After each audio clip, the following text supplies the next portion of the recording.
As usual నాకున్న అలవాటు ప్రకారం ఒక చిన్న క్వశ్చన్తో ముందుకెళ్దాం. క్వశ్చన్ ఏంటంటే, అసలు మనం ఎవరు?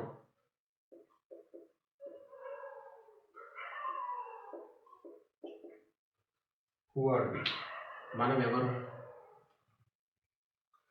ఎవరు అనే క్వశ్చన్తో ముందుకెళ్తే, అంటే చాలా రకాలుగా చాలా ఆన్సర్స్ ఉంటాయి, కానీ మనం ఎవరు అనే దానికి చాలా రకాల ఆన్సర్స్ దొరుకుతాయి. కానీ ఈరోజు నేను కాన్సన్ట్రేట్ చేసే ఆన్సర్ ఏంటంటే, మనం ఎవరు అనే దానికి మనం క్రీస్తు శిష్యులం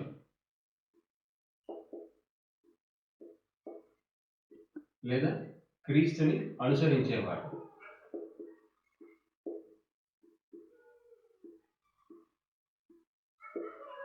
మనం ఎవరు? క్రీస్తు శిష్యులము లేదా క్రీస్తుని అనుసరించేవారు.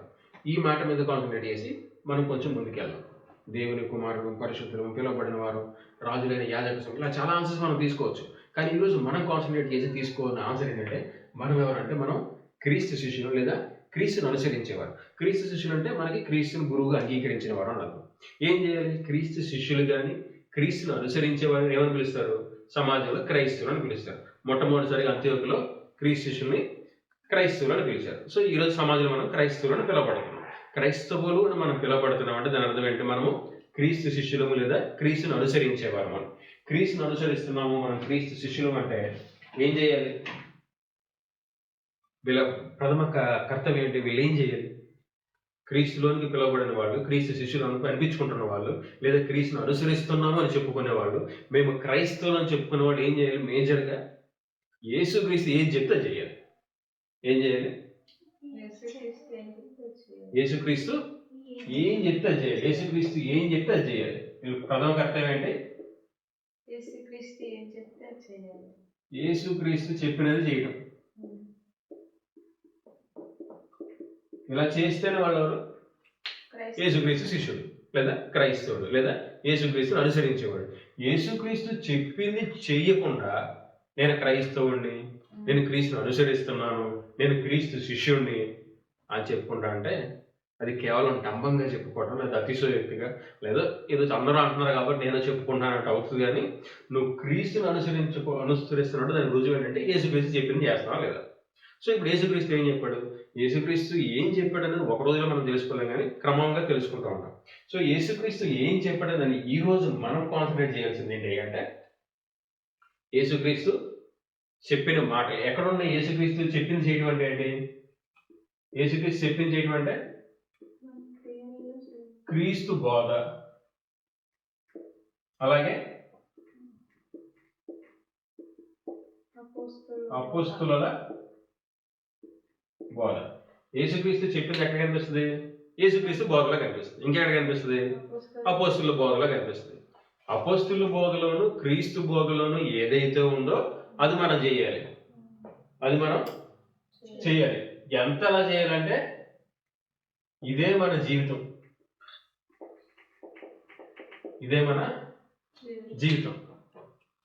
యేసుక్రీస్తు చెప్పింది చేయటం, అదే యేసుక్రీస్తు బోధన అనుసరించి బ్రతకడం, అలాగే అపోస్తుల బోధన అనుసరించి బ్రతకడం. ఇదేంటిది? ఇదే మన జీవితం. ఇది తప్పగా జీవితం లేదు మనకి అన్నట్టుగా ఉండాలి. అన్నట్టు పైకి కనిపించడం కాదు, అది మన హృదయంలో ఫీల్ అయ్యి అంత జెన్యూన్గా ఉండాలి. హృదయం లోపల నుంచి జెన్యూన్గా ఉండాలి.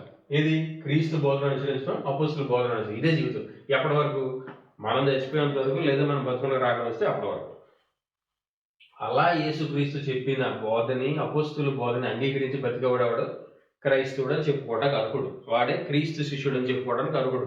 వాడే నేను క్రీస్తుని అనుసరిస్తున్నానని చెప్పుకోవడానికి అర్హుడు. అర్థమైందా?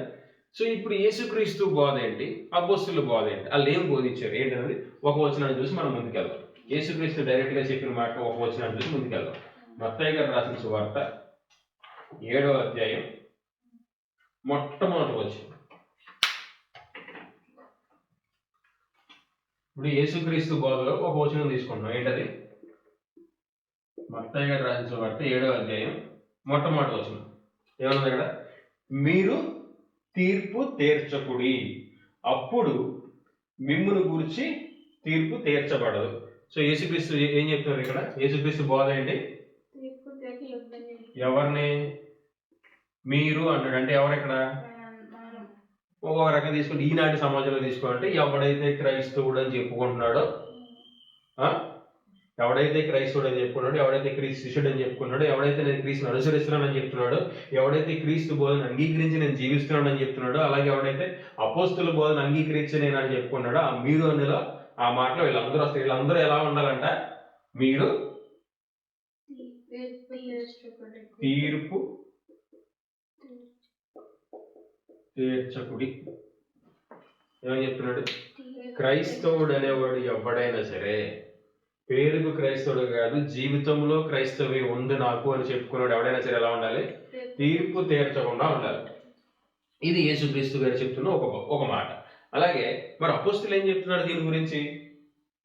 యేసుక్రీస్తు బోధన అపోస్తుల బోధన ఒకటే ఉండాలి కదా. యేసుక్రీస్తు బోధన తీర్పు తీర్చక అని చెప్తే అపోస్తుల బోధ ఎలా ఉంటుంది? వాళ్ళు కూడా తీర్పు తీర్చొద్దనే ఉండాలి. లేదంటే మళ్ళీ కొంచెం డిస్ప్యూట్స్ అవుతాయి. అది సరైన ఆలోచన లేదు. మరి ఇప్పుడు అపోస్తుల బోధ ఏమని చెప్తుంది? కొరింథీయులకు రాసిన మొట్టమొదటి పత్రిక 4వ అధ్యాయం 5వ వచనం. కొరింథీయులకు రాసిన మొట్టమొదటి పత్రిక 4వ అధ్యాయం 5వ వచనం. సో ఇంకా మనకి అపోస్తులు ఇంకా కొంచెం లోతుగా చెప్తున్నారు అన్నమాట. ఇక్కడ తీర్పు తీర్చొద్దని మాత్రం చెప్తున్నారు, అపోస్తులు ఇంకా కొంచెం లోతుగా చెప్తున్నారు. అలా చెప్తేనే ఈ రెండు టాలీ అవుతాయి. అలా చెప్పకపోతే మళ్ళీ అది అపోస్తుల బోధ కాదు. క్రీస్తు చెప్పిన దానికి విరోధంగా అడగడానికి కనిపిస్తుంది అనుకో, అది అపోస్తుల బోధ కాదు, అది క్రీస్తు బోధలో కాదు. సో ఇప్పుడు యేసుక్రీస్తు తీర్పు తీర్చదని చెప్పాడు. అపోస్తులు ఏం చెప్పాలి? ఇదే చెప్పాలి. ఎందుకు ఏంటంటే కొంచెం లోతుగా చెప్పాలి. అలా చెప్తే అది క్రీస్తు బోధ లేదా అపోస్తుల బోధ. ఇప్పుడు అపోస్తులు ఏమని చెప్పారు? 4వ అధ్యాయం కొరింథీయులకు మొట్టమొదటి పత్రిక 4వ అధ్యాయం 5వ వచనం. కాబట్టి సమయము రాకమునుపు ఏంటంట? సమయము రాకమునుపు. అక్కడ మనకి కొంచెం క్లారిటీ. అసలు సమయం రాకమునుపు అంటే ఏంటి? అనగా ప్రభువు వచ్చు వరకు. ఎప్పటి వరకు అంట? ప్రభువు వచ్చు వరకు అంటే ఆల్రెడీ వచ్చి వెళ్ళిపోయాడు కదా. ఇప్పుడు దేని గురించి మాట్లాడుతున్నట్టు? రెండో రాకడ గురించి మాట్లాడుతున్నాడు. సమయము రాకమునుపు ఏంటంటే ఆ సమయం యేసుక్రీస్తు రెండో రాకడ వరకు ఏం చేయొద్దంటున్నాడు? ఏం చేయమంటున్నాడు? లేకపోతే దేనిని గూర్చి తీర్పు తీర్చకుడి. దేనిని గురించి తీర్పు తీర్చకూడదు. ఇక్కడ కూడా కొరింథీయులకు రాసిన పత్రిక అంటే కొరింథీ పట్టణంలో ఎవరికి రాస్తున్నాడు? అక్కడున్న క్రీస్తు సంఘానికి రాస్తున్నాడు. అంటే అక్కడ మేము క్రైస్తవులు అని చెప్పుకొని క్రీస్తు పేరట దేవుణ్ణి ఆరాధిస్తున్నాం అని చెప్తున్నాడు. ఏమని? మీరు తీర్పు తీర్చొద్దు. ఎప్పటి వరకు అంట? ప్రభువు వచ్చు వరకు. ఎప్పటి వరకు?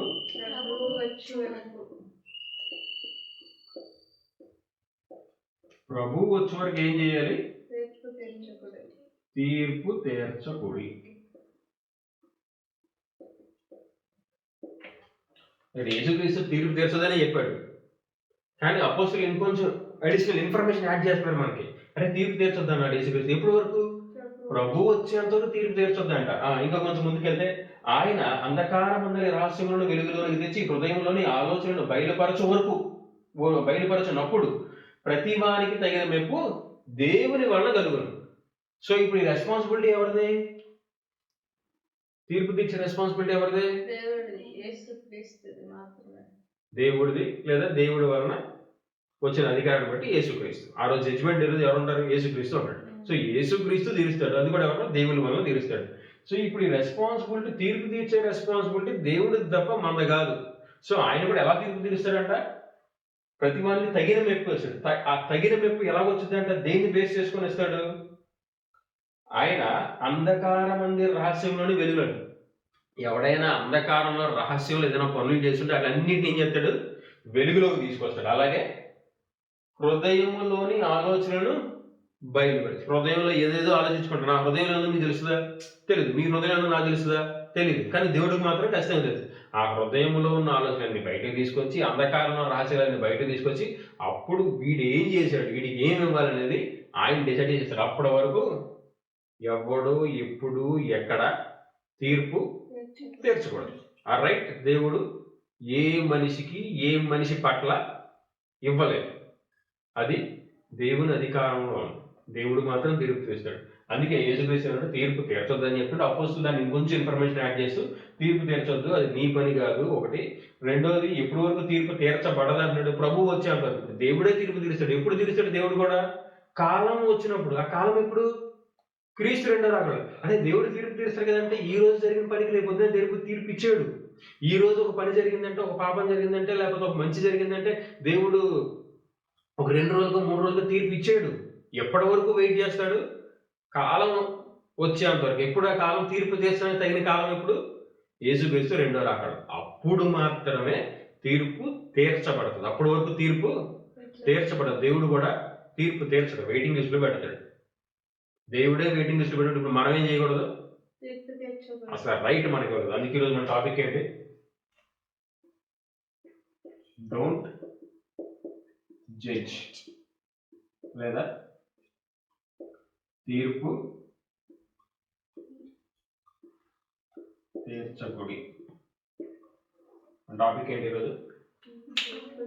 తీర్పు తీర్చకూడదు. ఏ విషయంలో ఇప్పుడు కూడా తీర్పు తీర్చకూడదు. ఒకవేళ తీర్పు తీర్చే రైట్ మనం తీసుకున్నాం అనుకో, దానివల్ల ప్రమాదం జరుగుతుందా?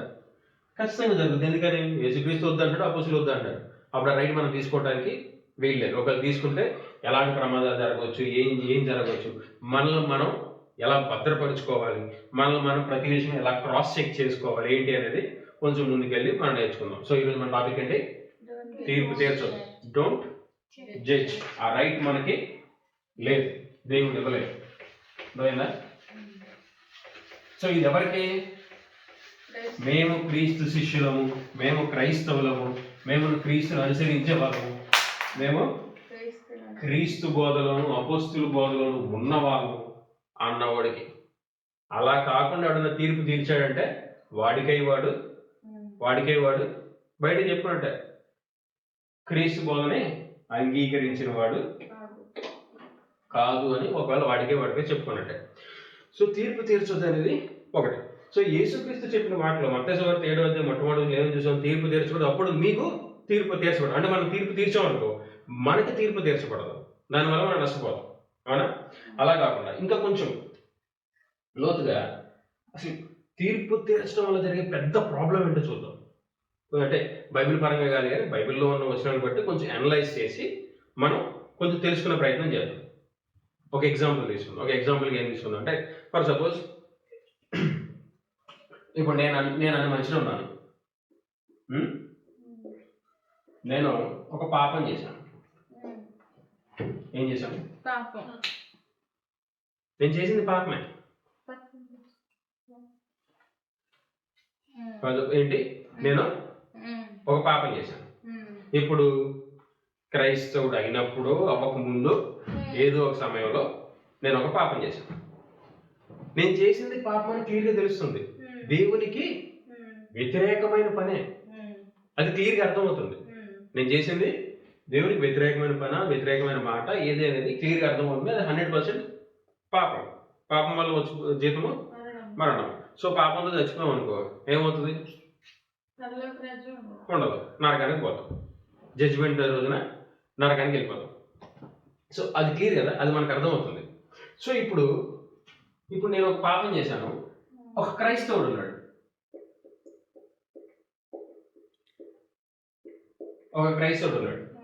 నేను చేసిన పాపం మనకు తెలిసింది. ఒక క్రైస్తవుడికి నేను పాపం చేశానని తెలిసింది. తెలిస్తే ఇప్పుడు ఆ క్రైస్తవుడు వెళ్ళి నేను పాపం చేశాను కదా, క్లియర్గా అర్థమవుతుంది కదా పాపం అని, దేవునికి వ్యతిరేకమైన పని బాగా అర్థమవుతుంది కదా.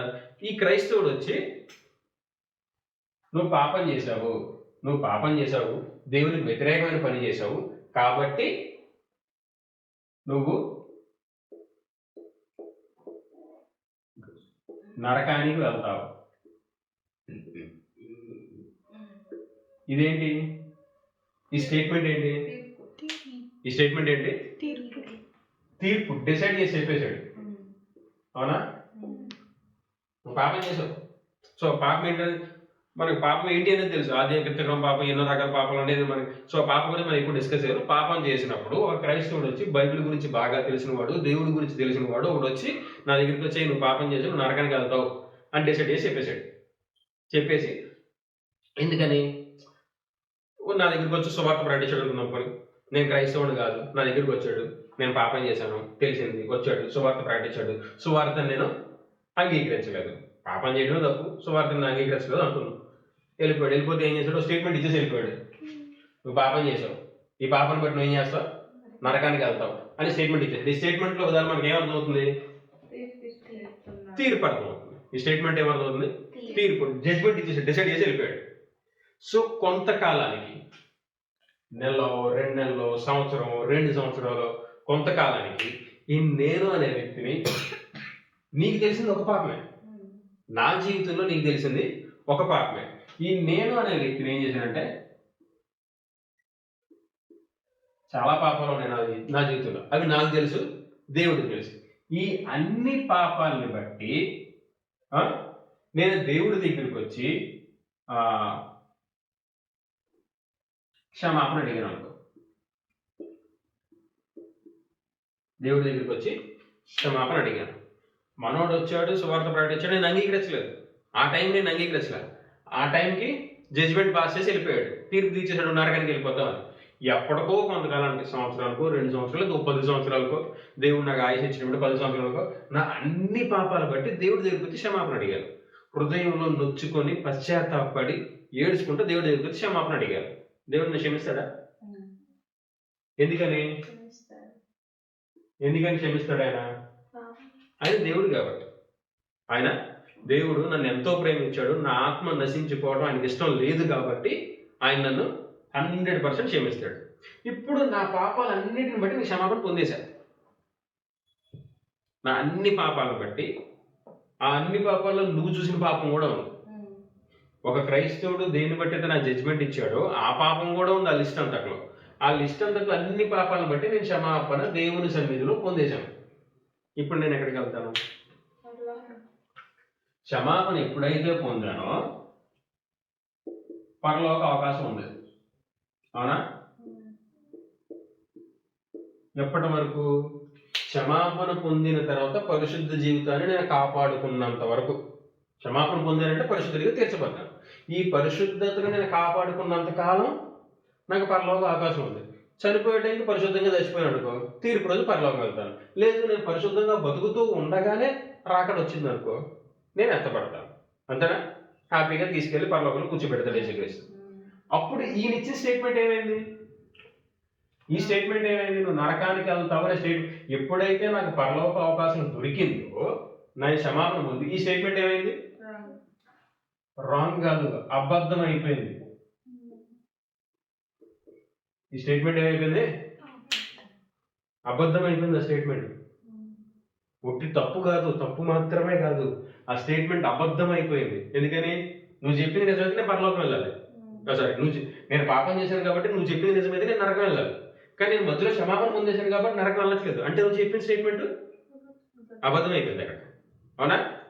ఇప్పుడు వీడి పరిస్థితి ఎలా ఉంది? ఇప్పుడు నేను అనేది చాలా పాపాలు చేశాను. ఇప్పుడు నా పరిస్థితి ఎలా ఉంది? పరలోకానికి అవకాశం సంపాదించుకున్నాను. ఆ సంపాదించుకున్న అవకాశం నిలబెట్టుకుంటానో లేదో తర్వాత విషయం. ముందైతే సంపాదించుకున్నాను, అర్హత సంపాదించుకున్నాను. ఆ అర్హత నిలబెట్టుకొని చివరి వరకు నిలబడి రక్షణ పొంది పరలోకం వెళ్తాను లేదని సెకండరీ. ఎప్పుడైతే నేను అవకాశం పొందానో, అర్హత పొందానో, పరలోకానికి అర్హత పొందానో, క్రీస్తు రక్తం ద్వారా అర్హత ఎప్పుడైతే పొందానో, ఈ స్టేట్మెంట్ ఏమైంది? ఈ జడ్జిమెంట్ ఏమైంది? అబద్ధమైంది. ఈ జడ్జిమెంట్ ఏమైంది? అబద్ధమైంది. అబద్ధం అనేది ఎప్పుడైతే ఇది అబద్ధమైందో, ఈ అబద్ధం ఆడినవాడు ఎలా అయిపోతాడు? అబద్ధం ఆడినాడు పాపి అయిపోయాడు. ఇప్పుడు నువ్వు పాపి అనుకున్నాడు ఏమయ్యాడు? పరలోకాన్ని అర్హత సంపాదించుకున్నాడు, పరిశుద్ధుడు అయిపోయాడు. అవునా? ఎవరైతే నువ్వు పాపి అని డిసైడ్ చేసి స్టేట్మెంట్ ఇచ్చావో వాడు పరిశుద్ధుడయ్యాడు, పరలోకాన్ని అర్హత సంపాదించుకున్నాడు. నేను క్రైస్తవుని, నేను పరిశుద్ధుణ్ణి అనుకొని నువ్వు ఎవరినైతే పాపి అని డిసైడ్ చేసి చెప్పావో నువ్వేమైపోయావు? నీ స్టేట్మెంట్ అబద్ధం అయిపోయింది, నీ జడ్జిమెంట్ అబద్ధం అయిపోయింది. నీ జడ్జిమెంట్ అబద్ధం అయిపోయిందని బట్టి నువ్వు పాపి అయిపోయావు. నువ్వేమనుకుంటున్నావు? నేను క్రైస్తవుణ్ణి, నేను పరిశుద్ధుణ్ణి, ప్రతిరోజు ప్రార్థన చేసుకుంటున్నాను, రోజుకు 3-4 సార్లు, ప్రతిరోజు బైబిల్ చదువుకుంటున్నాను, ప్రతి ఆదివారం నేను సంఘానికి వెళ్తున్నాను, దేవుణ్ణి ఆరాధిస్తున్నాను, క్రీస్తు బల్లలో చేతులుంచుతున్నాను, దేవుని పనులు చేస్తున్నాను, దేవుడి కోసం కష్టపడిన ధన బల సమయాన్ని తీసుకొచ్చి దేవుడి కోసం పెడుతున్నాను అనుకుంటున్నావు. కానీ నీ పరిస్థితి ఏమైపోయింది? నువ్వు పాపిగా మరి. ఈ విషయం నీకు తెలుసా? నీకే తెలియదు. ఒకవేళ నీకు తెలుసు అనుకో, ఏం చేస్తావు? దేవుడిని ఎరిగిన వాడు కాబట్టి, దేవా నన్ను క్షమించు, ఈ పాపం చేశాను, ఇదిగో క్రీస్తు చేతులు ఉంచుతున్నాను, నన్ను క్షమించు దేవా, క్రీస్తు రక్తాన్ని బట్టి నన్ను పరిశుద్ధపడి అని ప్రాధేయపడతావు. కానీ అసలు నీకు తెలియట్లేదా? ఈ స్టేట్మెంట్ అబద్ధమైపోయిందని, నువ్వు పాపిగా చిత్రీకరించబడ్డావు అనే విషయం నీకే తెలియట్లేదు. ఈ తప్పు దేని వల్ల జరిగింది? ఈ తప్పు దేని వల్ల జరిగింది? తీర్పు తీర్చటం వల్ల జరిగిపోయింది. తీర్పు తీర్చడం వల్ల జరిగిపోయింది. ఇప్పుడు నువ్వు సంఘానికి వెళ్తున్నావు, దేవుడు పనులు చేస్తున్నావు, అన్నీ చేస్తున్నావు. ఇవన్నీ దేవుడి దగ్గరికి లెక్క చేరాలి. ఎప్పుడు చేరుతుంది? దేవునికి నాకు మధ్య ఏ అడ్డు కూడా లేనప్పుడు వెళ్తుంది. అంతేనా? ఇప్పుడు నేను దేవుని వాక్యం ప్రకటిస్తున్నాను, ఈ వాక్యం దేవుని నా మహిమకరంగా ప్రకటించాను అనుకో, ఇది దేవుడు కౌంట్ చేస్తాడు. ఎప్పుడు కౌంట్ చేస్తాడు? నాకు దేవుడికి మధ్యలో ఏ విధమైన అడ్డు కూడా లేనప్పుడు. దేవుడికి మనిషి మధ్య అడ్డుగోడ ఏంటి? వాడి పాపమే వాడికి అడ్డుగోడ. వాడి పాపమే వాడు అడ్డుగోడ. ఈ అబద్ధం ఏమైంది? పాపమైంది. అబద్ధం పాపమైంది. ఇప్పుడు మనోడు క్రైస్తవుడు ఏమనుకుంటున్నాడు? నేను దేవుడి పనులు ఎన్నో చేస్తున్నా, పొద్దున్న లేస్తే ప్రేయర్ చేసుకుంటున్నా, పొద్దున్న నుంచి రాత్రి పడుకునే లోపు 3 సార్లు ప్రేయర్ చేసుకుంటున్నా, ఒక 3 సార్లు బైబిల్ చదువుతున్నా, ఒక నలుగురికి సువార్త పాటిస్తున్నా, దేవుడి పనులు చేస్తున్నా, సంఘంలో చేస్తున్నా, ఇవన్నీ చేస్తున్నా. ఇవన్నీ దేవుడు కౌంట్ చేయాలంటే దేవునికి నాకు ఈ క్రైస్తవుడికి ఉన్న ఈ అబద్ధం అనే పాపం తొలగించబడాలి. ఎప్పుడు తొలగించబడుతుంది? నేను తప్పు చేశానని నాకు అర్థమయ్యి నేను దేవుడి దగ్గరికి వెళ్ళి క్షమాపణ అడిగితే. అప్పటి వరకు నేను ఎన్ని పనులు చేసినా, దేవుడి పనులు ఎంతో గొప్పగా చేద్దాం నేను ఊహించుకుంటూ ఉంటాను. కానీ నా పరిస్థితి ఏంటి? నేను చేసిన ఏ పని దేవుడి సన్నిధిలోకి వెళ్ళట్లేదు. ఎందుకని? ఈ తీర్పు అబద్ధమై కూర్చుంది.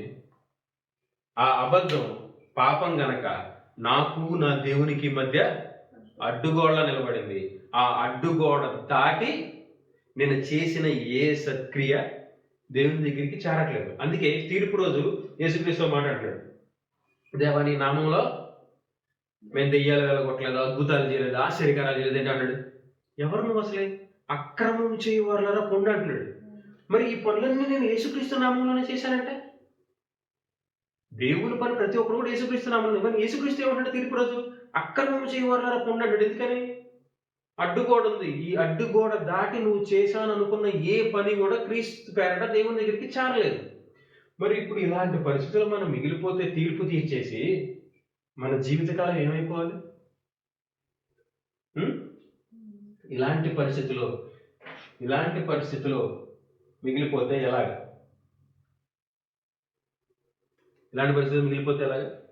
రేపు పొద్దున ఏమంటాడు యేసుక్రీస్తు మనల్ని చూసి? అక్రమం చేయవాడ పోరా అంటాడు. ఎందుకని? తీర్పు తీర్చబట్టి, ఆ తీర్పు అబద్ధంగా చిత్రీకరించబట్టి. వీడు మారలేదు అనుకో, అప్పుడు నీ తీర్పు కరెక్టే.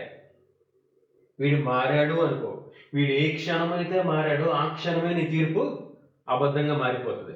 ఆ క్షణమే నువ్వు దేవుడికి దూరం అయిపోతావు. సో అందుకే మనం ఏం చేయాలి? ప్రార్థన చేసుకున్నప్పుడు, క్రీస్తు చేతులు ఉంచినప్పుడు తెలియకుండా మనం ఏదన్నా చేసాము ఇలాంటిది. అందుకని దీన్ని బట్టి కూడా దేవుని క్షమాపణ అడగాలి. మనకు తెలిసి చేసిన పాపాలను బట్టే కాదు, దేవా తెలియకుండా నీ నామానికి విరుద్ధంగా నువ్వు చేయొద్దన్న పనిని నేను తెలియకుండా ఏదన్నా చేసానేమో, దయచేసి నన్ను మన్నించాను అనుకో, అప్పుడు ఇది కొట్టుకుపోతుంది. ఎందుకని? తెలియకుండా జరిగింది కదా. అప్పుడు దేవుడు అంటాడు, ఇది నువ్వు తెలియకుండానే చేసావు, నువ్వు తెలియకుండా చేసిన వాటి గురించి నా దగ్గరికి వచ్చావు కాబట్టి నేను తీసేస్తున్నా. తూర్పుకి పడమరికి ఎంత దూరం ఉందో నీకు నీ పాపాలకి అంత దూరం వేస్తాను అంటే. కానీ మనం తెలియని పాపాల గురించి మనం దేవుణ్ణి ఎప్పుడూ వేడుకోలేదు అనుకో, ఇది అలా పాపంగానే ఉండిపోతుంది. అందుకే మనం ఏం చేయొచ్చు? హెచ్చరించవచ్చు. ఇక్కడ ఏం చేయొచ్చు? బాబు నువ్వు పాపం చేశావు, నువ్వు క్రీస్తు పేరట తండ్రి అయిన దేవుడి దగ్గరికి వచ్చి క్షమాపణ పొందకపోతే, రక్షణ పొందకపోతే నువ్వు నరకంలో పడే ప్రమాదం ఉంది అన్నావు అనుకో. అదేంటది? హెచ్చరిక. అదేంటది? ఇది ప్రమాదం. ఈ ప్రమాదంలో నువ్వు ఎప్పుడు ఉంటావు? నరకంలో పడిపోవడం అనే ప్రమాదం. ఈ ప్రమాదంలో నువ్వు ఎప్పటి వరకు ఉంటావు? ఎప్పుడు వరకైతే క్షమాపణ పొందకుండా ఉంటావో అప్పటి వరకు నీ స్థితి ఇది.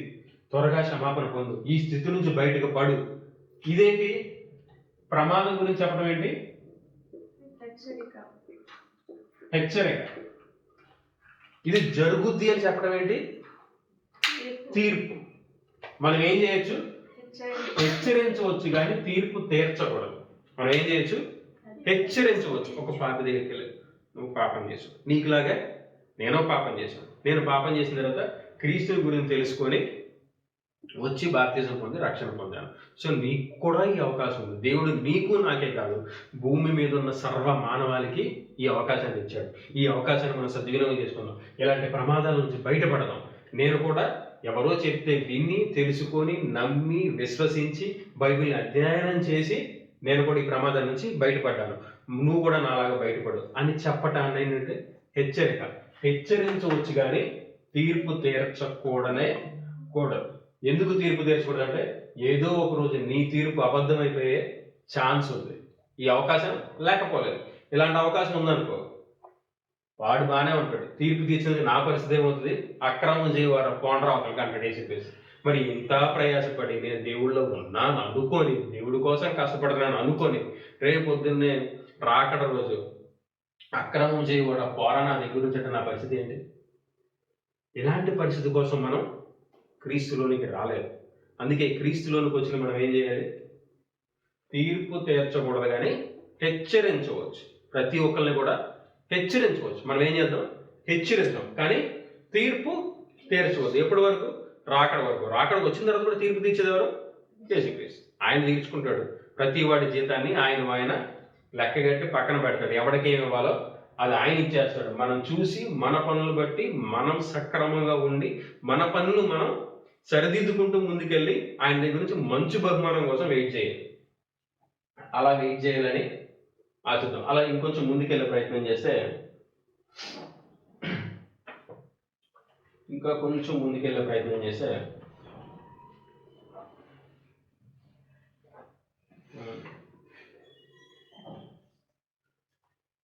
యేసుక్రీస్తు ఇద్దరు శిష్యుల్ని ఇచ్చి పంపించాడు. దేనికోసం పంపించాడు? ఆయన శిష్యుల్ని దేనికోసం పంపించాడు? సువార్త ప్రకటించడం కోసం పంపించాడు. అంతేనా? తీర్పు తీర్చుకొని పంపించాడా? మీరు సువార్త మాత్రం ప్రకటించండి అన్నాడు. అవునా? సువార్త ప్రకటించమని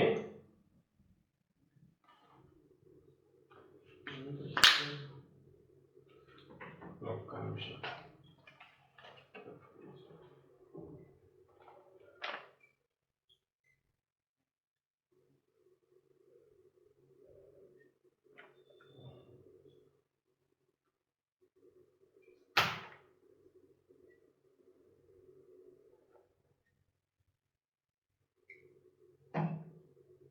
మార్కు గారు రాసిన వార్త 6వ అధ్యాయం 11వ వచనం.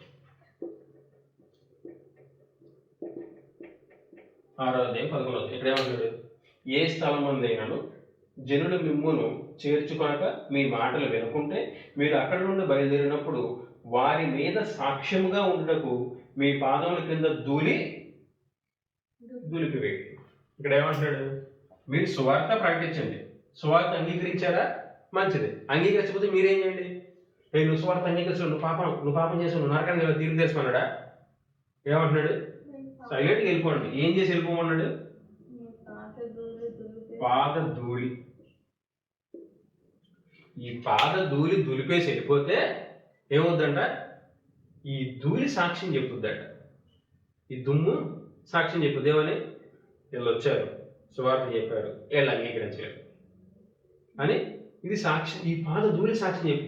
ఒకవేళ వీళ్ళు వెళ్ళిపోయిన తర్వాత, అరే మా దగ్గరికి అపోస్తులు వచ్చారే, యేసుక్రీస్తుని అంగీకరించిన వాళ్ళు వచ్చారే, వీళ్ళు సువార్త చెప్పారు, వీళ్ళు మాటలు ఏమో బాగున్నాయి అని నువ్వు వెళ్ళిపోయిన ఒక 10 రోజులకో 15 రోజులకో సంవత్సరానికి ఆలోచించాడు అనుకో, అప్పుడు కూడా ఏం చెప్పింది? వీళ్ళు వచ్చి వెళ్ళిపోయారు, వీళ్ళు వెళ్ళిపోయిన సంవత్సరానికి వీళ్ళు మారారు, వీళ్ళు వెళ్ళిపోయిన సంవత్సరానికి వీళ్ళు మారలేదు అన్నప్పుడు కూడా ఈ ధూళి సాక్ష్యం చెప్పింది. ఎందుకంటే నువ్వు వెళ్ళిపోయిన ఆ ప్రదేశం నుంచి వెళ్ళిపోయిన తర్వాత నీకేం జరుగుతుందో తెలియదు. ఆ ప్రదేశంలో నువ్వు ఉన్నప్పుడు కూడా వింటున్న మనిషి ఏమనుకుంటున్నాడో తెలియదు. వింటున్న మనిషి ఏమనుకుంటా మనకు తెలుస్తుందా? కాకపోతే మనం ఏం చేయాలి? సువార్త ప్రకటించేసామా? ప్రకటించబడిన సువార్త కోసం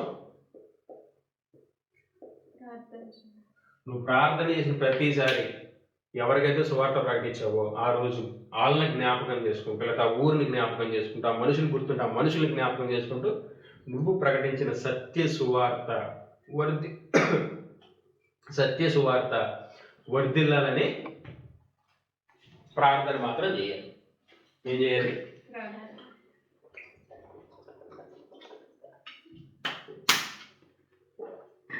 సత్య సువార్త ప్రార్థన మాత్రం చేయాలి. ఈ సువార్త ప్రకటించబడింది, ఇది విత్తబడింది, వాళ్ళ హృదయంలో నూరంతగా ఫలించినట్లు, నిన్ను అంగీకరించినట్లు కొంచెం నువ్వు చూడేవని ప్రార్థన మాత్రం చేయొచ్చు మనం.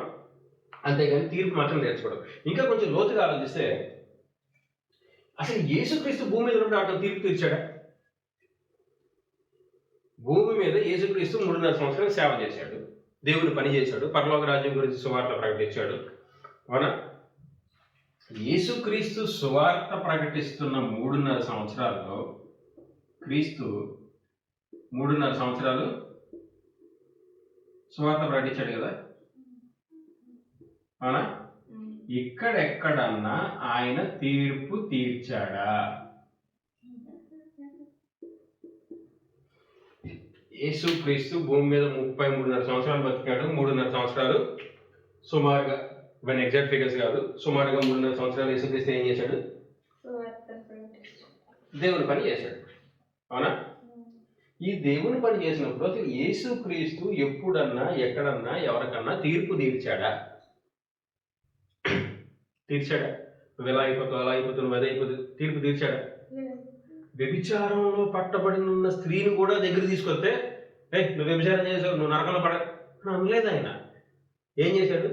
కరుణించాడు, ఆ స్త్రీని గౌరవించాడు, ఆ స్త్రీ క్షమాపణ అందించాడు, ఆ స్త్రీ దేవుళ్ళలో కట్టబట్టడానికి తీర్చిదిద్దాడు.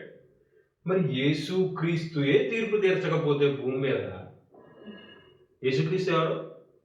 మహోన్నతుడు, సర్వోన్నతుడు, సర్వశక్తివంతుడు, సర్వ సృష్టికి కారణభూతుడు. ఆయన తప్ప తీర్పు తీర్చే అధికారం భూమి మీద మనిషి శరీరంలో పుట్టిన వాడికి ఎవ్వడికి యోగ్యత, అర్హత లేనే లేదు. అలాంటి వాడే, దేవుని కుడిపార్శ్వంలో కూర్చున్నవాడే తీర్పు తీర్చకుండా, తీర్పు తీర్చడానికి రెండో రావడం ఒక టైం ఉంది, ఆ టైం వరకు మీరు తీర్పు తీర్చొద్దు అని చెప్తుంటే, యేసుక్రీస్తు తీర్పు తీర్చకపోతే నువ్వెంత, నేనెంత, మన జీవితం ఏంటి, మన బతుకులేంటి, మనం ఎవడో ఇంకొక తీర్పు తీర్చడానికి? 3.5 సంవత్సరాలు యేసుక్రీస్తు తీర్పు తీర్చాడు. ఒక్కసారన్నా, ఒక్క సందర్భంలో ఒక్క మనిషి పట్లన్నా హెచ్చరించాడు. దేవుని ప్రేమ ఎలాంటిదో ఆయన ప్రాణం పెట్టేసి చూపించాడు, ఇది ప్రేమ అని. అలాంటి ప్రేమ నిన్ను నన్ను చూపించమంటున్నాడు. అలాంటి ప్రేమ నిన్ను నన్ను మరి నువ్వెవడవ తీర్పు తీర్చడానికి? యేసుక్రీస్తే తీర్పు తీర్చకుండా రెండో రాకడం ఒక టైం ఉంది, ఆ టైం వరకు నేను వెయిట్ చేస్తుంటే నువ్వెంత, నేనెంత, మన జీవితాలు ఎంత, మన బతుకులు ఎంత, మనం చేసే పనులు ఎంత, మన పరిశుద్ధత ఎంత, మన అర్హత ఎంత, మనం తీర్పు తీర్చడానికి? ఆయనే తీర్చలేదు. ఆయనే ఒక టైం ఉందని వెయిట్ చేస్తాడు. నువ్వెవడో తీర్చడానికి? నువ్వు నరకానికి వెళ్ళిపోతావు, ఇది చేసావు, దీనిని బట్టి అది జరిగింది, దానిని బట్టి జరిగింది. ఎవడో నువ్వు అసలు? నీకున్న శక్తి ఎంత, నీకున్న సామర్థ్యం ఎంత, నీకున్న పరిశుద్ధత ఎంత, అర్హత ఉందా మనకి? ఆయనే తీర్చకుండా రెండో రాగడ టైం కోసం వెయిట్ చేస్తూ ఉంటే నువ్వెంత ఏమనుకుంటున్నాడు? ఒక మనిషి అతని గురించి అతను ఏమనుకుంటున్నాడు? తీర్పు తీర్చే యేసుక్రీస్తే తీర్పు తీర్చలేదు. యేసుక్రీస్తు ఆయన భూమి మీద ఉన్నప్పుడు ఇద్దరిద్దరుగా శిష్యులను పంపించినప్పుడు ఏం చేశాడు? ఆయన తీర్పు తీర్చమని చెప్పలేదు. ఏమని చెప్పాడు శిష్యులకి? సువార్త ప్రకటించమన్నాడు, సాక్ష్యం ఉండటం కోసం పాదధూళి దులిపేసామన్నాడు. ఈ రోజు నువ్వెవరివి? క్రీస్తుని అంగీకరించి, క్రీస్తు శిష్యుడు నేను, క్రీస్తు నా గురువు, నేను క్రీస్తుని అంగీకరించాను, క్రీస్తుని అనుసరిస్తున్నాను, నేను క్రైస్తవుని అని చెప్పుకున్నావు. అప్పుడు ఈ రోజు నువ్వేం చేయాలి? నువ్వెళ్ళు సువార్త ప్రకటించాలి, ప్రకటింపబడిన సువార్త కోసం ప్రార్థన చేయాలి, అంతే, అయిపోయింది. ఎందుకని? శిష్యులకి యేసుక్రీస్తు ఇచ్చిన పని ఏంటి? సువార్త ప్రకటించడం, తీర్పు తీర్చడం కాదు. యేసుక్రీస్తే తీర్పు తీర్చలేదు, శిష్యులను తీర్పు తీర్చమని చెప్పాడా? చెప్పలేదు. మరి నువ్వు కూడా తీర్చడానికి ఈ రోజు నువ్వు కూడా నేను క్రీస్తు శిష్యుడని చెప్పుకున్నాను, నువ్వు చేయగలిగిన పని ఏంటి? వెళ్ళామా, సువార్త ప్రకటించామా, ప్రకటింపబడిన సత్య సువార్త వర్ధిల్లాలని ప్రార్థన చేశాము, అంతవరకే మన బాధ్యత. ఒకవేళ నిన్ను నువ్వు గొప్పగా ఊహించుకుంటున్నావేమో, ఒకవేళ నిన్ను నువ్వు గొప్పగా ఊహించుకుంటున్నావేమో, ఒక మనిషి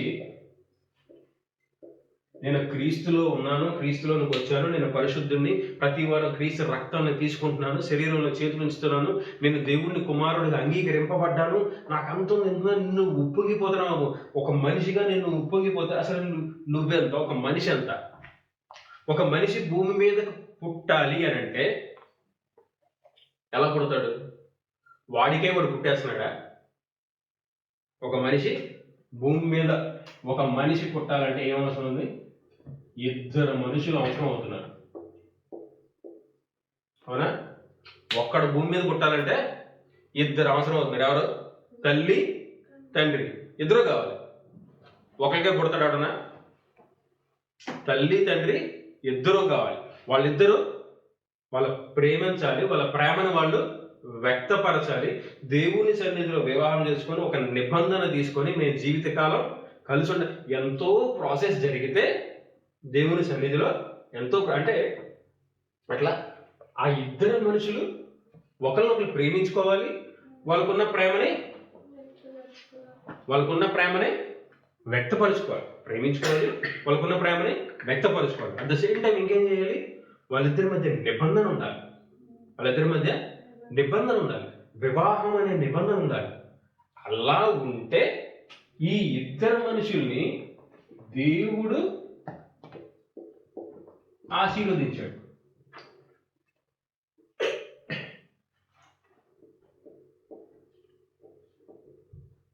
ఎవరు ఇద్దరు మనుషులు? భార్య భర్త. భార్యాభర్తలిద్దరిని, నిబంధనలో ఉన్న వాళ్ళని దేవుడు ఏం చేశాడు? ఆశీర్వదించాడు.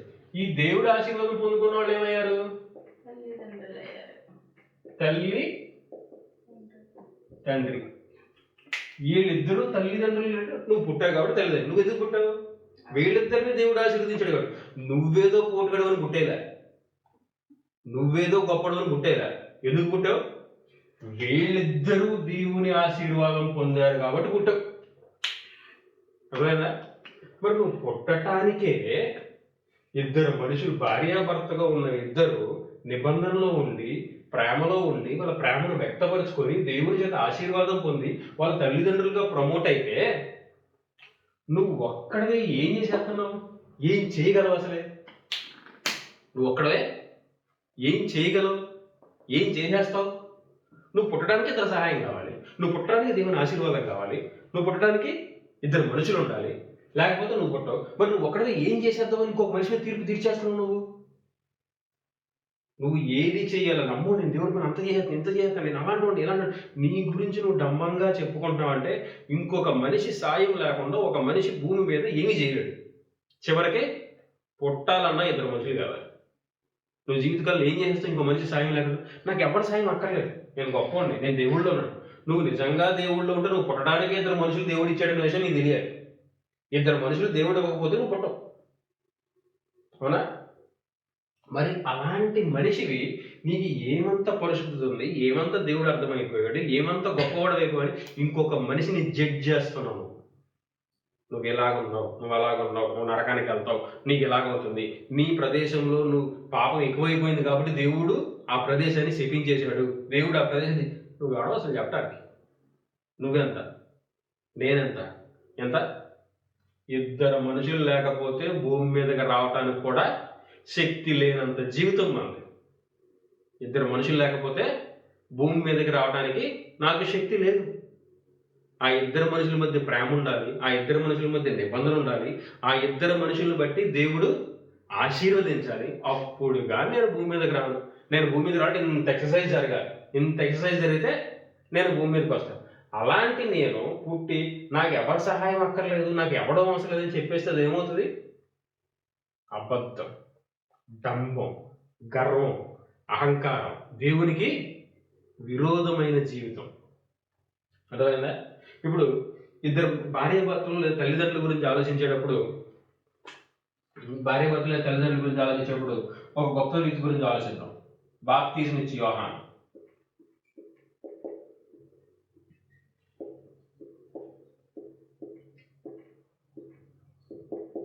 బాప్తిజం ఇచ్చు యోహాను. యోహాను భూమి మీద ఎంతో మందికి బాప్తిజాలు ఇచ్చాడు, అవునా? యోహాను భూమి మీద ఎంతో మంది బాప్తిజాలు ఇచ్చాడు. ఆయన ఇచ్చిన అన్ని బాప్తిజాల వల్ల గొప్పదేది? యేసు క్రీస్తుకు బాప్తిజం ఇచ్చాడు.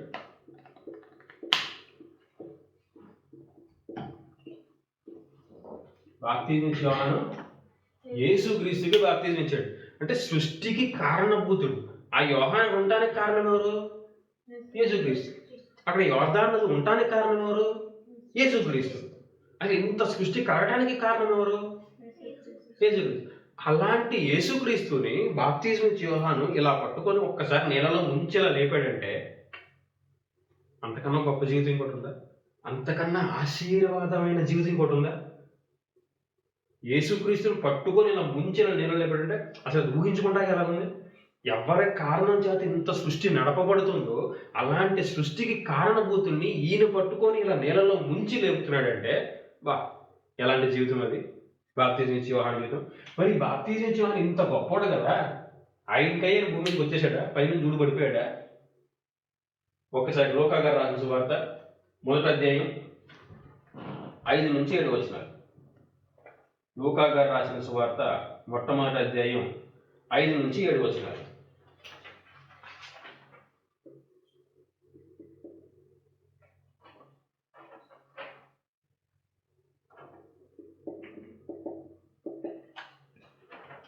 ఇక్కడ ఎవరు కనిపిస్తున్నారు మనకి?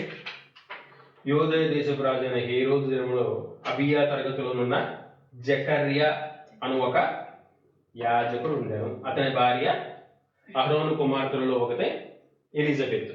ఎవరు కనిపిస్తున్నారు ఇక్కడ మనకి?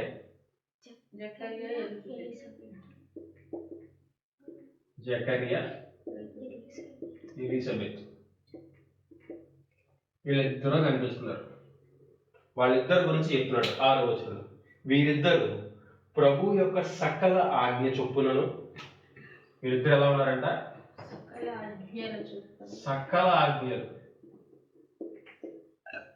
ఏదో ఒకటే రెండు కాదు, దేవుని చేత ఎన్ని ఆజ్ఞలు ఉన్నాయో అన్ని ఆజ్ఞల చేతను, సకల ఆజ్ఞ చేతను, న్యాయ విధుల చొప్పునను. ఇవన్నీ ఎవరివి? ప్రభు యొక్క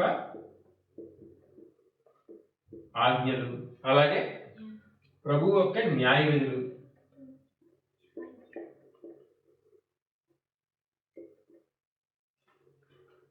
ఆజ్ఞల చొప్పునను న్యాయ విధుల చొప్పునను నిరపరాధులుగా నడుచుకొనుచు. ఎలా ఉన్నారంటే వీళ్ళు? నిరపరాధులు. నిరపరాధులు. ఇంకా దేవుని దృష్టికి నీతిమంతులు. మనుషుల దృష్టికి కాదు, దేవుని దృష్టికి.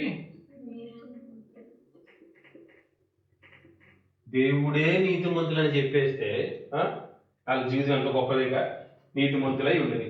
ఎలిజబెత్ గొడ్రాలైన వారికి పిల్లలు లేకపోయి మరియు వారిద్దరు బహుకాలము గడిచిన వృత్తులయ్యాయి. వీళ్ళిద్దరు ఎలా ఉన్నారంట? ప్రభు యొక్క సకలాజ్ఞలు నెరవేరుస్తున్నారు, న్యాయ విధుల చొప్పున బతుకుతున్నారు, నిరపరాధులుగా ఉన్నారు, దేవుని దృష్టికే నీతిమంతులుగా బతుకుతున్నారు. ఎవరు వీళ్ళిద్దరు? ఎలిజబెత్, జకర్యా. వీళ్ళిద్దరు పరిస్థితి ఎలిజబెత్ గొడ్రాలు వాళ్ళు. సో అక్కడ తర్వాత వచ్చి మనకు బాగా తెలుసు. వీళ్ళిద్దరికి ఎవరు పుట్టారు? బాప్తిజం ఇచ్చి యోహాను పుట్టాడు. ఎందుకు పుట్టాడు బాప్తిజం ఇచ్చి యోహాను వీళ్ళిద్దరికి? వీళ్ళిద్దరు దేవుని సకల ఆజ్ఞల చొప్పున ఉన్నారు, దేవుని దృష్టికి నీతిమంతులుగా ఉన్నారు, న్యాయ విధులు నెరవేర్చిన నిరపరాధులు. వీళ్ళిద్దరూ జకర్యా, ఎలిజబెత్ ఎంత గొప్పగా జీవిస్తున్న దాన్ని బట్టి వీళ్ళిద్దరిని ఆశీర్వదించి దేవుడు ఆశీర్వదించి బాప్తిజం ఇచ్చి యోహాను వీళ్ళిద్దరికి పుట్టాడు. దేనిని బట్టి? వీళ్ళ దేవుని దృష్టికి ఉన్న నీతి న్యాయాలను బట్టి యోహాను పుట్టాడు. అంతేగాని యోహాను నీతి న్యాయాలు ఉన్నాడని పుట్టేశాడా? వీళ్ళిద్దరు నీతి న్యాయాలను బట్టి యోహాను పుట్టాడు. యోహాను బతుకుతున్న తీరును బట్టి యేసుక్రీస్తుకే బాప్తిజం ఇచ్చేంత స్థాయికి వచ్చాడు. దేనిని బట్టి? భార్యాభర్తలుగా ఉన్న వీళ్ళిద్దరూ తల్లిదండ్రులుగా ప్రమోషన్ మొదటి ఇంత గొప్పగా ఉన్నారు కాబట్టి ఇంత గొప్ప సంతానాన్ని దేవుడు ఆశీర్వదించి ఇచ్చాడు. ఇంత గొప్ప బాప్తిజం ఇచ్చి యోహాను గొప్పవాడు కదా అంటే ఇదిగో ఇద్దరు గొప్పతనం ఉంది అక్కడ. తల్లిదండ్రుల గొప్పతనం ఉంది. ఈ తల్లిదండ్రుల ప్రార్థన ఉంది. వీళ్ళ తల్లిదండ్రులుగా వీళ్ళ నీతి న్యాయాన్ని అనుసరించి దేవుని దృష్టికే నీతిగా బతుకుతున్న వీళ్ళ జీవితం ఉంది. ఇలాంటి జీవితం తల్లిదండ్రులు బతుకుతున్నారు కాబట్టి కుమారుడికి ఎలాంటి పొజిషన్ వచ్చింది? సృష్టికి కారణభూతుడైన యేసు క్రీస్తుకే నేలలో నుంచి లేపి బాప్తిజం ఇచ్చారు. గొప్ప ప్రమోషన్ వచ్చింది. అంటే యోహాను జీవితం ఆయన కూడా దేవుని దృష్టికి నీతిగాడు. వీళ్ళు ఉన్నంత మాత్రాన సరిపోదు, ఈయన కూడా ఉన్నాడు. కానీ ఈయన రావాలంటే ముందు వీళ్ళు ఉండాలి. ఇప్పుడు మనం కూడా భూమి మీదకి వచ్చేసామంటే దేన్ని బట్టి వచ్చేసాం? మన తల్లిదండ్రులను దేవుడు ఆశీర్వదించాడు కాబట్టి. మరి మనం నీతి న్యాయాలు బతికితే, క్రీస్తును సంపాదించుకోగలిగితే మనం కూడా ఆత్మగా ఎదుగుతూ ఉంటాము. రాకడ రోజున గొప్పగా ఉంటాం. మరి ఇద్దరు మనుషులు అవసరం ఉండే అంటే ఇప్పుడు తల్లిదండ్రులుగా మన బాధ్యత ఏంటి? మన పిల్లలకి ఏం చేస్తున్నాం, మన పిల్లలకి ఏమి ఇస్తున్నాం అని చెక్ చేసుకోవాలి. చెక్ చేసుకుంటూ మన తల్లిదండ్రులు మనకి ఏదో ఇచ్చారు కాబట్టి మనం ఇక్కడ ఉన్నాం, వాళ్ళని కూడా గౌరవించాలి, వాళ్ళని కూడా జాగ్రత్తగా చూసుకోవాలి. ఇలా ఉంటేనే క్రీస్తు శిష్యుడు అని చెప్పుకునే ధైర్యం చేయాలి. లేకపోతే సరిదిద్దుకోవాలి. లేకపోతే నరకంకి వెళ్ళిపోతాం, అదే తీర్పు తీర్చే రైట్లేదు. లేకపోతే ఏం చేయాలి? సరిదిద్దుకోవాలి. ఇది జకరియా ఎలిజబెత్ ప్రార్థన యోహాన్ని క్రీస్తుకే బాప్తిజం ఇచ్చే స్థితిలో నిలబెట్టింది. తల్లిదండ్రులుగా ఏం చేస్తున్నావు? ఏం చేస్తున్నావు? ఒక మనిషిగా నువ్వేం చేస్తున్నావు? ఎవడికో తీర్పు తీర్చేసి నీ తీర్పు అబద్ధం అయిపోయే పరిస్థితులు పడి దేవునికి దూరం, నీకు తెలియకుండానే దేవుని దృష్టిలో పాపిగా మిగిలిపోయే స్థితిలో ఉంటున్నావా? లేదా తెలిసి తెలియక చేసిన పాపాలు కూడా క్షమించు తండ్రి అని దేవుని సన్నిధిలో క్షమాపణ పొంది ఎవ్వడికీ తీర్పు తీర్చకుండా సత్యానుసారంగా హెచ్చరికలు మాత్రమే ఇస్తుంది. హెచ్చరికలు ఎలా ఉండాలి? సత్యాన్ని అనుసరించి, బైబిల్ని అనుసరించి మాత్రమే ఉండాలి. పరిశుద్ధాత్మ లేఖనాల్లో ఏదైతే రాయించాడో దాన్ని అనుసరించి మాత్రమే నీ హెచ్చరికలు ఉంటాయి. నీకు నచ్చిన హెచ్చరికలు నువ్వు ఎవరికే ఇచ్చేవద్దు. ఎందుకంటే ఒక మనిషిగా పుట్టిన నువ్వు ఏమీ చేయలేవు. ఒక మనిషిగా నువ్వు ఏమీ చేయలేవు. ఏదైనా చేయాలంటే ఏం కావాలి? ఇంకొక మనిషి సహాయం కావాలి. ఇంకొక మనిషి సహాయం కావాలంటే వాడి దగ్గరికి వెళ్ళిపోయి నువ్వు తీర్పు తీర్చేస్తే వాడు నీకు సహాయం చేయడు.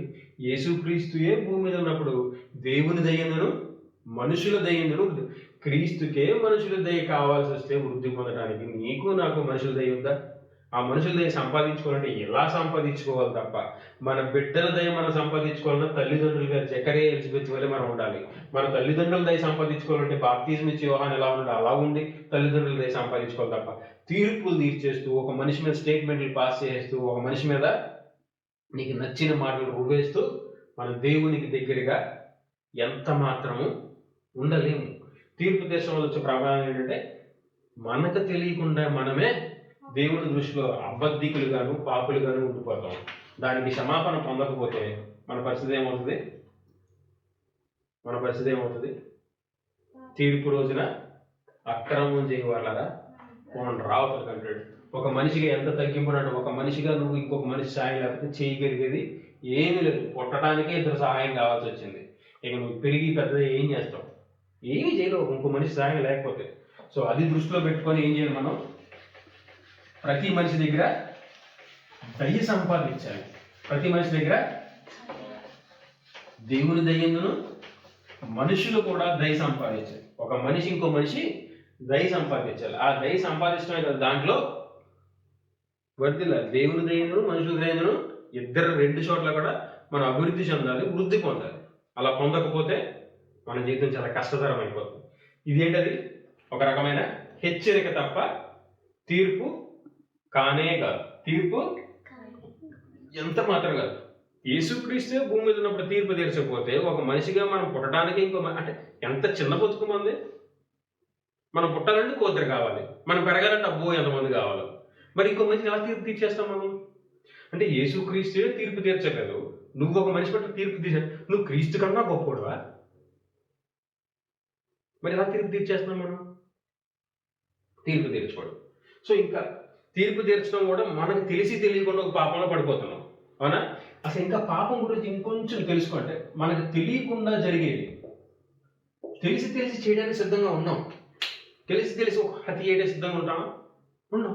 తెలిసి వ్యభిచారం చేస్తామా? చెయ్యం. తెలిసి అబద్ధాలు ఆడతామా? ఆడం.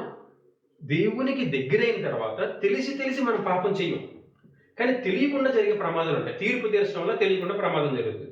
ఇంకా కొన్ని విషయాలు దేవుని దృష్టిలో మనం తెలుసుకునే ప్రయత్నం చేస్తే అసలు ఎలా ఉంటుంది ఏంటి, మనం తెలిసి ఏం చేస్తున్నాం, తెలియక ఏం చేస్తున్నాం అని తెలుసుకునే ప్రయత్నం చేసే విధంగా మత్తయి గారు రాసిన సువార్త 5వ అధ్యాయం 21-22 వచనాలు. మత్తయి గారు రాసిన సువార్త 5వ అధ్యాయం 21-22 వచనాలు. ఈ 2 వచనాలు అర్థం చేస్తే మనం ఒప్పుకోవడం. నరహత్య చేయవద్దు, నరహత్య చేయువాడు విమర్శకు లోనగునని పూర్వీకులతో చెప్పబడిన మాట మీరు విన్నారు కదా. అంటే యేసుక్రీస్తు మాట్లాడుతున్నాడు. ఇక్కడ ఏం చెప్తున్నాడు? నరహత్య చేయొద్దు. నరహత్య చేస్తే ఏమవుద్దంట? విమర్శ అంటే నుంచోబెట్టి జడ్జిమెంట్ వాదోపవాదాలని విమర్శకు లోనవుతారు. నరహత్య చేయవద్దు. ఇది ఎప్పుడు చెప్పింది? పూర్వీకులతో మీరు చెప్పిన మాట విన్నారు కదా అంటాడు. అంటే అప్పటి వరకు మోషే ధర్మశాస్త్ర ప్రకారం ఉన్న మాట మీకు అందరికీ తెలిసింది, మీరు విన్నారు కదా అంటాడు. ఇప్పుడు యేసుక్రీస్తు ఒక మాట మాట్లాడుతున్నాడు. నేను మీతో చెప్పినది ఏమనగా, 22వ వచనం చెప్పినది ఏమనగా, తన సహోదరుని మీద కోపపడు ప్రతివాడును. ఇక్కడ విమర్శ కావాలని లోనవుతున్నారు. నరహత్య చేసినాడు. ఇది ఏ వచనంలో ఉంది? 21వ వచనంలో ఉంది. 22వ వచనంలో యేసుక్రీస్తు ఇంకో మాట చెప్తున్నాడు. సహోదరుని మీద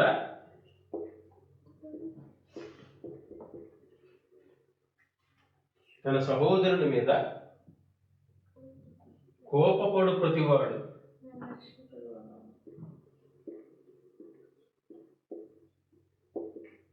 వీడి కూడా వీడి పరిస్థితి ఏంటి? విమర్శ. ఎవరెవరు విమర్శకు లోనవుతారు? సహోదరుని మీద కోపపడు ప్రతివాడు విమర్శలో. సహోదరుని చూసి వ్యర్థుడా అని చెప్పువాడు మహాసభకు లోనవుతాడంట. సహోదరుని చూసి వీడికి వెళ్తాడు మహాసభ అంట. అంటే దీనికన్నా కొంచెం ఎక్స్ట్రానా? దీనికన్నా కొంచెం పెద్దది. ఇంకా కొంచెం ముందుకెళ్తే ద్రోహి అని చెప్పువాడు సహోదరుని చూసి నరకాగ్ని. ఇది ఎవరన్నమాట? యేసుక్రీస్తు మాట. ఏమంటున్నాడు? నరహత్య చేయొద్దు, అది మీకు తెలుసు. నరహత్య చేసిన వాడికి వెళ్తాడు, విమర్శలో అవుతాడు. ఇప్పుడు నేను మీతో ఒక మాట చెప్తున్నా. సహోదరుని మీద కోపడితే విమర్శలో అవుతావు. సహోదరుని చూసి వ్యర్థుడా అంటే మహాసభకులో అవుతావు. సహోదరుని చూసి ద్రోహి అంటే నరకాగ్నిలో పడతావు. ఇప్పుడు విమర్శకు లోనయ్యేది ఎవరారు? నరహత్య చేసినవాడు విమర్శకు లోనవుతున్నాడు. సహోదరుని చూసి కోపపడేవాడు విమర్శకు లోనవుతాడు. హత్య చేయడం అనేది పాపం, అవునా? హత్య పాపం. హత్య అనే పాపాన్ని చేసి విమర్శకు లోనవుతాం అంటున్నాడు. ఇంకో విమర్శకు లోనయ్యాడు అన్నాడు సహోదరుని మీద కోపం. అంటే ఇక్కడ మర్డర్ చేసినోడు కోపపడేవాడు, వీళ్ళిద్దరూ ఒకటే, అవునా? మనం ఏమనుకుంటాం? నేను హత్య చేయలేదు, నేను పాపం చేయలేదు, నేను పరిశుద్ధంగా ఉన్నాను, నేను బాగున్నాను, నేను విమర్శకు లోనవ్వను, నేను క్రైస్తవుడిని, క్రీస్తు రక్తంలో కడగబడిన వాడిని, ప్రతి ఆదివారం సంఘానికి వెళ్తున్నాను, ప్రతి ఆదివారం క్రీస్తు శరీరంలో రక్తంలో చేతులు ఉంచుతున్నాను, అబ్బో నేను తోపు. కానీ ఇంటికి వచ్చి సహోదరుని మీద కోపపడతాను. ఏమైపోయింది నీ జీవితం? హత్య చేసినోడితో సమానం. సహోదరుడి మీద కోపడితే ఏంటి? హత్య చేసినోడితో సమానం. దేవుడు హత్య చేసినోడిని తీసుకొచ్చి ఎక్కడ నిలబెడుతున్నాడో, సహోదరుని మీద కోపడిన వాడు కూడా ఎక్కడ నిలబెడతాడు? ఆడ పక్కనే నిలబెడుతున్నాడు. విమర్శలు ఎక్కడ? హత్య చేసినోడిని ఎక్కడ నిలబెడతాడు? పాత నిబంధన గ్రంథంలో దేవుడు మాట్లాడాడో, కొత్త నిబంధన గ్రంథంలో క్రీస్తు ద్వారా సహోదరుని మీద కోపడిన వాడిని కూడా మీరిద్దరూ ఒకటే, మీ ఇద్దరు పక్క పక్కన నిలబెడతానని చెప్తున్నాడు. ఇప్పుడు మనం ఎంత జాగ్రత్తగా ఉండాలి? అప్పుడు ఒక్క కోపం మనల్ని ఏం చేస్తుంది? హత్య చేసినోడితో సమానంగా నిలబెడుతుంది. ఒక కోపం హత్య చేసినోడితో సమానంగా మనల్ని నిలబెడుతుంది. ఎవరి మీద? సహోదరుడి మీద. కోపపడుడి కానీ పాపం చేయదు. అంటే కోపపడటానికి పాపం చేయడానికి తేడా ఉంది. ఏది పాపం? సూర్యాస్తమయం తర్వాత కూడా నీ కోపాన్ని కొనసాగించావనుకో, అది పాపం. సూర్యోదయం దగ్గర మొదలు పెడితే అంటే ఫర్ సపోజ్ సూర్యోదయం ఒక 6:50కి వచ్చింది అనుకో, సూర్యాస్తమం ఒక 5:40కి వచ్చింది అనుకో, నువ్వు 6:52 కోపపడ్డావు అనుకో, 6:52 కోపపడ్డావు అనుకో, నీ కోపానికి ఆయుష్ ఎంత ఉంది? సాయంత్రం 5:40 దాకా ఉంది. అప్పటిదాకా నువ్వు క్యారీ చేయొచ్చు, పర్లే కొంతవరకు. ఒకవేళ ఇన్ కేసు నీ కోపం 5:38కి వచ్చింది అనుకో సాయంత్రం, అప్పుడు నీ కోపానికి ఆయుష్ ఎంత? 2 నిమిషాలు. 5:38 కోపం వస్తే 5:40కి సూర్యాస్తమం అయితే నీ కోపానికి ఆయుష్ ఎంత? 2 నిమిషాలు. 2 నిమిషాలు దాటితే మర్చిపోవాలి కోపాన్ని. మర్చిపోకపోతే పాపం చేసినట్టు సమాప్తి. ఇంకా కోపం సహోదరుని మీద కోపడితే ఏమవుతుంది? హత్య చేసినతో సమానం. హత్య చేయడం అనేది చిన్న పాపమా? హత్య చేయడం అనేది చిన్న పాపమా? చాలా నేను హత్య చేయలేదు, నేను ఏ పాపం చేయలేదు అనుకుంటున్నాం. కానీ మన కోపం మనం తీసుకెళ్లి హత్య చేసిన పక్కన నిలబడుతున్న ఆడితో మనం సమానంగా చేసేస్తుంది. ఇది యేసు క్రీస్తు మాట. విమర్శలు నిలబెడతారు ఎవరిని? సహోదరుడి మీద. సో సహోదరుడు అంటే ఏమర్థం చేసుకుంటున్నాం? సహోదరుడు అంటారు ఒక పురుషుడు. అంటే స్త్రీని ద్వేషించవచ్చా? స్త్రీ మీద, సహోదరి మీద కోపడవచ్చా? అలాగే దీన్ని కొన్ని రకాలుగా ఆలోచించే ప్రయత్నం చేస్తే సహోదరి అంటే స్త్రీ భేదము, స్త్రీ అని లేదు, పురుషుడు అని భేదము లేదు, ఏ భేదము లేదు. ఎవరికి? ఆత్మీయ స్థితిలో స్త్రీ పురుషుడు అంటే భేదము లేదు. అప్పుడు అందరూ దేవునికి కుమారులుగా చెప్పబడ్డారు. అంటే స్త్రీని కూడా ఇక్కడ ఆత్మీయంగా సహోదరుడిగానే తీసుకోవాలి. అవునా? ఇంకా కొంచెం ఫిజికల్గా ఆలోచిస్తే, స్పిరిచువల్గా అయితే ఫీమేల్ మేల్ ఏదైనా సహోదరుడు అనేది తీసుకోవాలి. తర్వాత ఫ్యామిలీలో బ్రదర్స్ ఉంటారా? ఫ్యామిలీలో బ్రదర్స్ ఉంటారా? వీళ్ళు కూడా సహోదరులు అంటావా? వీళ్ళ మీద కూడా కోపపడకూడదు. సొసైటీలో ఉంటారా? సొసైటీలో ఎవరు ఉంటారు? బ్రదర్స్ ఉంటారా? ఎవరిని బ్రదర్స్గా తీసుకో సొసైటీలో? భారతదేశం నా మాతృభూమి, భారతీయులందరూ అదేంటి ఆ మతం ఈ మతం, ఆ కులం ఈ కులం ఏమీ లేదు. నా ఇంటి పక్కన ఉన్నవాడు నా సహోదరుడే. నా ఇంటి ఎదురు ఉన్నవాడు నేను ఆరాధిస్తున్న క్రీస్తుని ఆరాధించకపోయినా నా సహోదరుడే. నాలాంటి ఆలోచన వాడికి లేకపోయినా నా సహోదరుడే. నా మీద వాడికి పగున్నా నాకాడు సహోదరుడే. నేను ఆడి మీద కోపం చూపిస్తే ఏమవుతా? నన్ను దేవుడు తీసుకెళ్ళి నరహత్య చేసినోడితో సమానంగా నుంచోబెడతాడు. నన్ను దేవుడు తీసుకెళ్ళి నరహత్య చేసినోడితో సమానంగా నుంచోబెడతాడు. ఎవరిని చేసిస్తే? సహోదరుడు. ఈ సహోదరులు ఏం తీసుకుంటావు అంటే ఇలాగే తీసుకోవాలని రూలా? ఇది బైబిల్ చెప్పిందా అంటే నీ ఆత్మీయ ఎదుగుదల బట్టి ఆధారపడి ఉంటుంది. స్పిరిచువల్ బ్రదర్స్ అంటే అలాగే కదా, సంఘంలో ఉండే వాళ్ళే కదా స్పిరిచువల్ బ్రదర్స్. ఇప్పుడు నీ ఆత్మీయ ఎదుగుదల బట్టి ఆధారపడి ఉంటుంది. నువ్వు ఇప్పుడే పుట్టిన ఆత్మ అనుకో, పక్కింటి ఉండే సహోదరుని తీసుకున్నంత గొప్ప ప్రేమ నీకు రాకపోవచ్చు. కానీ బాప్టిజం తీసుకుని 10 సంవత్సరాలు అయిన తర్వాత కూడా మీ పక్కింట్లోనో నీ సమాజంలో ఉన్నవాడిని నువ్వు ఆరాధిస్తున్న దేవుడిని ఆరాధించకపోయినంత మాత్రాన వాడిని నువ్వు సహోదరుడిగా తీసుకోలేదు అనుకో, నువ్వు క్రీస్తులో ఎదగలేదు. ఎందుకంటే క్రీస్తుకి నేనెంతో నా పక్కన ఉన్నవాడు అంతే.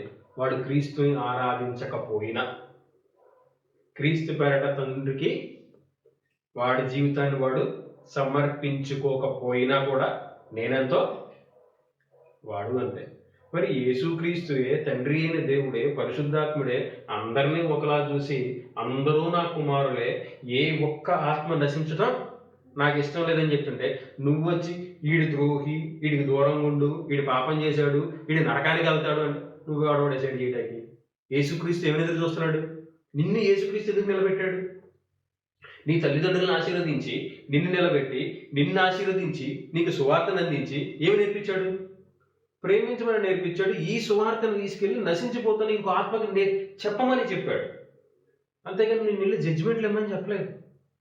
నువ్వు క్రీస్తు దగ్గరికి రాలేదు కాబట్టి, తండ్రి అయిన దేవుడిని క్రీస్తు కూడా ఆరాధించట్లేదు కాబట్టి, క్రీస్తు శరీరంలో నువ్వు చేతులు ఉంచట్లేదు కాబట్టి నువ్వు నరకానికి వెళ్ళిపోతావు డిసైడ్ చేసి చెప్పమని చెప్పలేదు. నిన్ను వాడిని ద్వేషించమని చెప్పలేదు. నీ సహోదరుని, ఈ సహోదరుని నీ స్పిరిచువల్ స్ట్రెంగ్త్ బట్టి చూసుకో. నువ్వు స్పిరిచువల్ స్ట్రెంగ్త్ ఎక్కడున్నావా ఎవరినైనా సరే దేవుడు ఎలాగైతే లోకంలో ఉన్న ప్రతి ఒక్కరు నా కుమారులు అంటున్నాడో, వీళ్ళందరూ దేవుని కుమారులు అయితే వీళ్ళందరూ ప్రపంచమంతా నా సహోదరులను నువ్వు ఫీల్ అయ్యి, ఏ సహోదరుని నేను ద్వేషించినా, ఏ సహోదరుని మీద నేను కోప్పడినా, నేను నరహత్య చేసిన వాడితో సమానంగా దేవుడు నన్ను చూస్తాడని స్పిరిచువల్ స్ట్రెంగ్త్, స్పిరిచువల్ గ్రోత్ నీకుందా? ఉంటే మంచిదే, లేకపోతే అలా ఎదగాలి. ఎదిగి ఏం చేయాలి? ఏ మనిషి పట్ల ఎప్పుడు తీర్పు తీర్చకూడదు, సహోదరుని మీద కోపం చూపకూడదు. ఏ మనిషిని, సృష్టిలో నీలాగా పుట్టిన ఏ మనిషిని నువ్వు ద్వేషించనే కూడదు. వాళ్ళ జీవితాన్ని నువ్వు డిసైడ్ చేయనే కూడదు. వాళ్ళ పనులు నువ్వు లెక్క కట్టనే కూడదు. ఎందుకని? లెక్క కడితే ఇప్పుడు దేవుడి లెక్క ఏంటి? మన లెక్క ఏంటి? మనిషిగా హత్య చేసినోడే హంతకుడు. కానీ దేవుడి లెక్క ఏంటి? సహోదరుడి మీద కోప్పడితే నువ్వు హంతకుడివే. సహోదరుడి మీద కోప్పడితే నువ్వు హంతకుడివే. నువ్వు హత్య చేయకపోయినా హంతకుడు అయిపోతున్నావు. జాగ్రత్త. నీ తీర్పు ఏం చేస్తుంది? ఇలాంటి ప్రమాదంలో నిలబెట్టు. మనం తీర్చే తీర్పు మనల్ని ఇలాంటి ప్రమాదంలో నిలబెట్టదు. ఇలాంటి ప్రమాదంలో నిలబడాలని మనం క్రీస్తుని తెలుసుకోలేదు. ఇలాంటి ప్రమాదంలో నిలబడాలని మనం దేవుణ్ణి ఆరాధించట్లేదు. ఇలాంటి ప్రమాదంలో నిలబడాలని మన క్రీస్తు శరీరంలో రక్తంలోనూ చేతులు ఉంచట్లేదు. ఇలాంటి ప్రమాదాన్ని మనం తప్పించుకొని మనలాగా కొంతమందిని తప్పించాలని పనులన్నీ చేస్తున్నాం. అంతేనా? సో అందుకని మనం ఎప్పుడు ఎవరికి తీర్పు తీర్చనేకూడదని, తీర్పు తీర్చడం మన వంతు కాదని తెలుసుకొని సత్యాన్ని మాత్రమే ప్రకటించాలి, క్రీస్తు ప్రేమను మాత్రమే కురిపించాలని నన్ను నేను మరీ హెచ్చరించుకుంటూ, మిమ్మల్ని హెచ్చరిస్తూ, ఇచ్చిన అవకాశాన్ని బట్టి దేవుని కృతజ్ఞతాస్తుతులు చెల్లిస్తూ సంఘానికి వందనాలు చెల్లిస్తున్నాను.